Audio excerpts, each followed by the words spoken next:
Hey everybody, just wanted to touch base with everybody. I'm on my way home, about a little over 2.5 hours, maybe a little less. Get back home here in about that time. Somewhere here in Missouri. Haven't checked the map here lately. System says I'm on time. We're gonna have a couple more stops. Just want to get this video out for one. I'm back on Amtrak. Haven't been on one since I was 7 years old with my grandparents in St. Louis.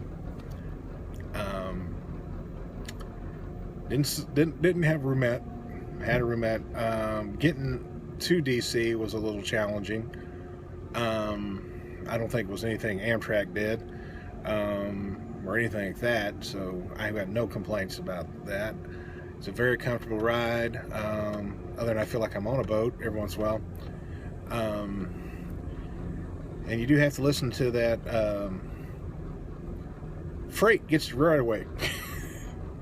So the only delay I actually experienced was getting to Chicago on my way back from DC, which was this morning. We started out being the first 2 hours we were actually running quick, and we're going to be ahead of time and or by almost 30 to 40 minutes. But that night when everyone kind of shut down for the evening, or at least I did, checked the system about 2 o'clock in the morning. We were an hour and a half behind, and happened to talk to a conductor, and he told me that they had two freight trains that were trying to get through, and since freight is more expensive and are more cost effective on the rail than humans on a train, they stop us and let the freight trains go by. And we had been stopped for nearly 45 minutes. So, and then getting put back on the track and getting started. So, which makes it difficult because but, it could be worse. Other than I've enjoyed it immensely, meeting a lot of people in the dining car, being by myself, you're going to end up sitting with other people, and if you cannot be somewhat socially inverted, which there's people that used to say I was, it's been very exciting. I've actually met several different walks of life. The last couple were heading to California to see their daughter, who has 4 of their 13 grandchildren, and a handful of great-grandchildren. So that was kind of an interesting story.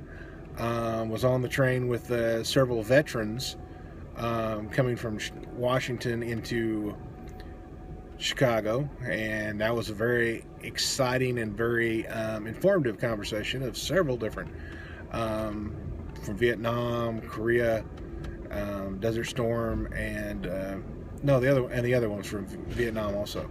So that was very exciting. I enjoyed that conversation quite a bit. But my way out, the first social event of dining was several people from Kansas and Missouri that we kind of got on the train and immediately got thrown into, here, have breakfast. And because this train comes all the way from LA to Chicago, we're the last big stop before Chicago, from Kansas City to there. Although there's some other small little towns between, but they don't really load up or anything. So I had to laugh because that was the thing was, well, what's for breakfast? What do you got? And they got like 4 or 5 things on the menu, and nope, don't have that, and don't have that. So it was a lot of sides. I ended up with cereal with no milk, and that was kind of exciting. But hey, I've been worse, so it's not like I miss meals, and it's no big deal. Lunch was the same way, getting into for Chicago, and there was not a whole lot left there either. But the next meal was dinner, leaving Chicago to Washington, and they were a full boat, and you can have anything you wanted. So that was very all right. And after that, I've not had any problems with meals. I've kind of figured out the ways to get on here. Eat first. Try to get on there first if you're kind of an eater, or if you want there. I also found out from a couple other website YouTube videos that you want to have a power strip for that little power outlet there, because it's all you got in here.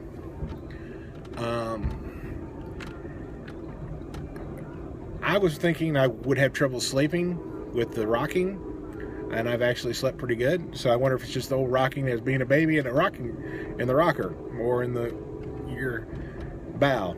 So that was not been. It's been pretty good. The people working on the train are very helpful. They'll get you where you need to be. I've enjoyed it quite immensely. So my recommendation is, if you can take the time and you're not in a hurry to get where and you want to enjoy it, just sit back and maybe not be in the drive. This is the way to do it. Let someone else drive. Have a nice place and you get there. Normally this would we'll be home soon enough, and I don't really have any more to say other than keep rumbling like a fool, other than thinking about the last time I was on a train with my grandparents, and just kind of looking for, kind of having that nostalgic moment of being 7 years old, going on my first big trip with my grandparents instead of my parents for the first time, and thinking it was the coolest thing I ever seen. And all we did was go to St. Louis. And then I went across the country to Washington on a train. So, and you can see the scenery just different. And as one person said, you can see a lot of scenery and a lot of different things in the city when you're looking at the back of buildings. And I'll have to remember that for next time. So, I'm not saying everyone take the train, because some people are not going to want to do this. But if you got the time and you really want to do it, I think you ought to, at least once in your lifetime, and just enjoy it. I wouldn't mind trying the next route going to LA this way and see how it's like. I know it's like 2 days from Kansas City there, so good Lord, that's a long ride. Well, y'all have a good trip, and if we see you around, you have a good old time, and let me know if you think this is all right. Bye.